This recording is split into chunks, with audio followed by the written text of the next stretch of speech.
Hello, everybody. Welcome back to The Way That I See It. My name is Lucy Superfox, and this is my podcast. So whether you are watching live or whether you are listening, hello to you. Welcome back. Thank you so much for joining me, as always. So today, I want to talk about accepting yourself and what that actually means. So really, this has been inspired by a quote by the incredible psychologist that was Carl Jung, which says, and I'm paraphrasing right now, okay, so I'll put the official quote below in the description. The moment one truly accepts oneself, then one can change. And here's the thing.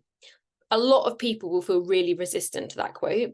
A lot of people will be like, but I don't like myself, but I don't want to stay this way, but this isn't, I'm not happy. I don't like the way I look. Life isn't good. I don't have enough money. I don't want to accept it. But here's the truth. Like with anything, whether it's Alcoholics Anonymous, whether it's your business current situation, whether it's your finances current situation, it doesn't really matter what it is until you actually face up to the truth and the reality around where you are. And that's what acceptance is, right? Acceptance is facing up to the reality of your current situation. Until you are fully willing to do that, what you're going to be in is in a state of denial. And when we're in denial, what we're actually using, and it's not a river in Egypt, I love that joke, I don't know who that was by, but it's a good joke, right, is when you're in denial and a state of non-acceptance, right, so you're actually just pushing yourself off a very, very, very shaky foundation. Because what you're actually doing is saying, it's not that you don't believe you can be successful, it's not that you don't believe you can thrive, it's not believe that you don't think you can, but when you don't face up to the current reality of where you are, what you're then doing is giving yourself, it's like a bungee cord. And I've used this analogy a million times. You're going to send yourself up on a bungee cord, but if you don't face up to the limiting beliefs, the stories, the negative realities about where you currently are, then what's going to happen is that bungee cord at some point is going to snap you right back. So my strong advice is this, is get really, really real with where you are, get really, really honest. Now, this is where, maybe a therapist is the right partner for this. Maybe it's a coach, depending on, the subject matter that you're thinking about or talking about. But getting really honest with yourself is one of the most empowering things you can do. Now, it's also terrifying, right? So let's say you know that you've gained a bit of weight. You're like, I've gained a bit of weight. I don't really like how I look in that. My clothes don't feel good. They don't fit great. But I haven't weighed myself and haven't looked in the mirror without clothes on, because this is my personal story, right? When my body weight fluctuates, I avoid mirrors and I don't step on scales. In fact, I haven't stepped on a scale in probably about 2 years, but actually there's multiple reasons for that. So what that would be is denial, right? It's denial from the fact that I haven't actually faced up to the fact that I'm like, oh, I'm not looking so good, not feeling so good in my clothes. I'm not accepting it. And then what happens is I try to make tiny changes. I try to sort my food out or make comments like, oh, I'm going to train a bit more and get a bit more steps in. But the problem is, because I'm not really, really clear about where I am, I'm also then not really, really clear about what I want. And if I'm not really, really clear about where I am and where I want to be, then I can't be clear and pull out all the reasons or the stories why I can't achieve that. And if I'm not really clear on all the limitations or all the stories or all the narratives or all the beliefs that I have, then I don't know how to overcome them. I don't know how to change. And then what happens is I end up right back where I started. Because it's like murky water, right? Like when you haven't accepted where you are, it's like swimming in dirty water. So I just want you to think about, where actually am I in life right now? Where do I need to get honest with myself about where things really are? Now, I'm not saying don't live in a fantasy land, because I'm a big believer in as much time as we can spend each day living in future possibilities and future dreams in our mind, embodying that energy and stepping into it. And if you've been listening to my podcast for a while, you know that's true, right? That if that's the energy that you're in, as much of the day, you can absolutely manifest it. The problem is that when you try to do it without also accepting where you are, your brain is not stupid and it will call you a liar, because your brain, your subconscious mind, knows exactly where you are. It knows exactly where your food relationship is. It knows exactly where your romantic relationship is. It knows exactly what your financial situation is, right? Whether on a daily basis you swan around pretending it's not, or your outward life that you've put out there is not that. So maybe actually you're not confident in your clothes, but you put out a thing that you are confident in your clothes, right? Your subconscious mind knows. So it's irrelevant what Instagram thinks. It's irrelevant what other people think. It's irrelevant what your clients think or your coach thinks or who your boyfriend thinks, right? What all that matters is, what does your subconscious mind believe to be true? And until you are really honest with yourself about what that is and get really clear about what you believe about yourself, what you know to be true, and what the current situation is, it's actually impossible to create long-term change. But the reason we don't do it is because accepting stuff about ourselves is fucking terrifying. It also doesn't sometimes feel safe. And you guys know I've been talking a lot about trusting yourself, a lot about feeling safe to be yourself, a lot about liking yourself and knowing yourself, and ultimately confidence. But what I've learned to be true through my own personal experience and that of, you know, working and supporting with a ton of women over time, is that the only real way to trusting ourselves is to be fucking honest with ourselves. Like, if you are constantly denying yourself the ability to face up to the truth about what you're not happy about, or the fact that, you know, that's not actually what you want, or you don't actually like the way you look, or you're not actually happy in what you're doing in business, you just want to blow it all the fuck up. This is a habit I massively have, by the way. Then you're just going to be running on like autopilot and running on this flatlined energy and running on this shit vibe. And actually, what you've got to know is that you get to create whatever life you want. You get to design a life of your dreams. You get to create something fucking awesome. But that isn't going to happen if you don't actually get really honest with yourself about what you want. And the challenge is, you can say you want a lot of things, but until you accept where you truly are you being honest about what you want? Or are you being honest about what you want? And sometimes the answer is yes, right? But are you being realistic? And look, I am, like I said, big believer in fantasy, big believer in quantum leaps, big believer in big jumps. But are you being realistic in that? Are you actually imagining a life that is so far from where you are that your subconscious mind is calling you a fucking liar because you think you're further along than you are? Like, reality checks are important. Big slaps in the face are important. The universe showing you what you're currently a vibration for is important. Like, if right now you believe that you're like, yeah, I'm body confident, I'm body confident, I'm body confident, and then you see a picture of yourself and you don't like it, that you didn't take, that's the universe going, actually turns out you don't like it. You can choose to see that as like a reason to stop and a reason that you're not progressing, and a reason, or you can be like, wicked, cool, thanks for showing me where I needed to work. Thanks for highlighting there's still work to be done on this subject. Thanks for showing me that I still have work to do on my confidence, trusting myself, liking myself.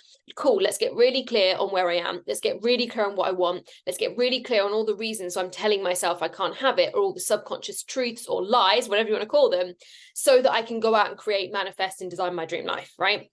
So when we're not in a state of acceptance, we're always running. And this is where I tend to see, and I've seen this with myself, and I've seen it with a lot of people over the years that I've been working with, is like a lot of what I call self-soothing behaviors. So overeating, over drinking, over exercising, obsession with certain topics or areas, sometimes overachieving. I mean, that has its own connotations and stories attached, and I'll tell you mine at some point. I don't actually believe in overachieving. Ooh, there's one for you. I believe in achievement and what you get out of it. I don't believe in overachievement. You're either an achiever or you're not. Do you know what I mean? Like, you either won or you didn't. Do you know what I mean? Like, that's kind of the story of my mind. So the challenge is that when people are running, right, when they're running from something and they've created these behaviors and they've got these behaviors sustaining them, they're actually just going to keep running and running and running and running and running. Have I ever shown you the midlife crisis chart on this podcast? And I think I can, because you're on video. Let me find a piece of paper, because I literally never use paper. I'm like, where will I find paper? Okay, here's something. So let me show you. So basically, this is what a midlife crisis chart looks like. I've no idea whether I came up with this or I found this somewhere or I saw it on a video, but I've literally looked for the source of this about 10,000 times and never found it. So let me just show you the time and age. Okay, cool. So it looks a bit like this. So in one axis you've got time, and one axis you've got age, right? So and technically you could argue they're the same thing, time and age, but for the purpose of this illustration, just go with it. So as basically, if you started here, right, and let's say your goal life was here, and that doesn't mean your goal life is less flat. So your goal life could be here, or your goal life could be here. And the goal itself is nothing to do with achievement. What I'm not explaining now is that you didn't succeed or you failed. What I'm just showing you is what happens. So let's say your goal was here and your other goal life was here, and you ended up somewhere here, right? What a lot of people believe is that, oh, I'm somewhere in the middle. That's great. But what actually happens over time is we get 1 degree away from where we intended to go.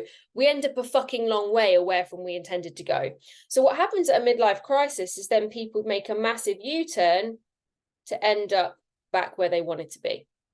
So the reason that happens is denial, that we're constantly in the state of denial. We're constantly in the state of running. We're not actually facing up to what's going on. And a huge part of this, through, you know, my recent journey in kind of regulating my nervous system, in regulating my sense of self-awareness, regulating my sense of self-safety, All of those things to protect yourself can often lead to denial, can often lead to self-soothing behaviors, can lead to things that we feel are regulating the nervous system, like a glass of wine, like smoking a spliff, like, you know, a habit like smoking. But actually all it does is numb the nervous system in that moment. So the challenge is that all of those things are masking ultimately not feeling safe and trusting ourselves and knowing ourselves enough. And when we trust, know, and like ourselves, we can accept ourselves exactly where we are. I can sit and look in the mirror and be like, okay, cool, I don't like to use sizes because people compare all the time. I'm not the size I like to be, considering I'm going on holiday with Josh next week. I'm not the tightness that I like to be when I'm wearing a swimsuit, seeing as I'm going on holiday with Josh. But I'm accepting of this because I'm accepting of the fact that I didn't take the behaviors and make the steps move forward to take me to where I actually need to be. I can accept that because I feel safe in my relationship to know that he's not going to judge me whether or not my ass has got a bit of cellulite on it. And he's not going to judge me whether or not my swimsuit's a bit tight because I feel safe in our relationship. I also feel safe enough in myself to know that it doesn't determine my worth if my swimsuit doesn't fit me. I might feel a bit uncomfortable and a bit like, oh, that's a shame. I really wanted to like feel slim and feel a bit sexy, but it doesn't mean I can't feel slim and sexy. That's a choice that I make, right? But I am accepting of self of my nut. Oh my God, I can't talk. Accepting of myself enough that I don't need, right? I don't need to change it by next week. And the challenge is a lot of people are not willing to face stuff, so they avoid stuff. But here's the thing, while you avoid the thing that you need to look at, you'll be on that chart moving away from where you actually fucking intended to be and where you wanted to go and who you want to be. And so you've got to sit down with yourself. And again, this is why I always recommend that people work with therapists all the time, right? I'm not a therapist, I'm a coach. Very different things. Is work with a therapist, is face up to what you're not accepting. Face up to the truths that you are running from. Because if you don't, all that ends up happening is you end up confused, lost, misdirected. Often we see this a lot, people changing careers multiple times. I've added on careers, which I think is probably more connected to my neurodiversity than it is and my love of varying things and my hatred of being bored than it is necessarily to do with anything else. But I definitely think there's an element of escapism that comes when we're not facing up to things. We just escape into something else. So maybe your business isn't thriving right now. So you say, actually, you know what? I'm not really enjoying it. So I'm going to go back and get a job. So what you actually want to face up to is the business isn't doing as well as you thought you would. How that makes you feel is it makes you feel a bit of shame. It makes you feel fear that it's not going to be able to pay the bills. It makes you feel like you're not good enough because you've really tried hard and given it your all. That's acceptance. But what you've done is tell a story that's actually an escapist story to run from it and go back to a job you hate. And this is why a lot of people spend their life pendulum swinging in weight, pendulum swinging in money relationships, pendulum swinging in love. And it's because they're not facing up to the truth of how they actually feel in things because it doesn't feel safe to do that. And they don't trust themselves to know that they can actually take themselves out of the hole it might make them feel in to move forward. And this is why we have to do our fucking work. If you want to be successful long-term, not just successful in a moment, not just successful for next year, but successful long-term, you want to create wealth, you want to create abundance, you want to create a happy marriage, you want to create a thriving body, you want to create a thriving business, right? Do your motherfucking work, because otherwise all that's going to happen is your bungee cord is going to keep snapping you right back. And the first step to doing that work is being really honest and taking an audit of where life and you are currently at, and then working with the right people in the right place at the right time that feels good to you to regulate yourself, to get yourself clear about who you want to be, what you want to do, taking action steps towards it, whilst coming from a place of knowing where you are and knowing that just because where you are right now is not where you want to be does not mean you are not worthy, and it does not mean you are not good enough. It is just a current snapshot in time. So, I had to rant today. There was a lot to say, my friends. So I hope you resonate with this podcast. Please feel free, as always, to leave a review below. Drop me a message. Let me know what you thought. Make sure to tag me on the Instagram. I'm on TikTok too. TikTok is like a thing. I'm not the TikTok generation, but I'm going to give it a good bash, right? So you can find me on TikTok at Lucy Superfox, on Instagram at Lucy Superfox, and at Next Level Lucy is my coaching page. And you can find out more about all the courses, coaching packages, and anything that I can do to support you in your onward growth journey at lucysuperfox.com/courses.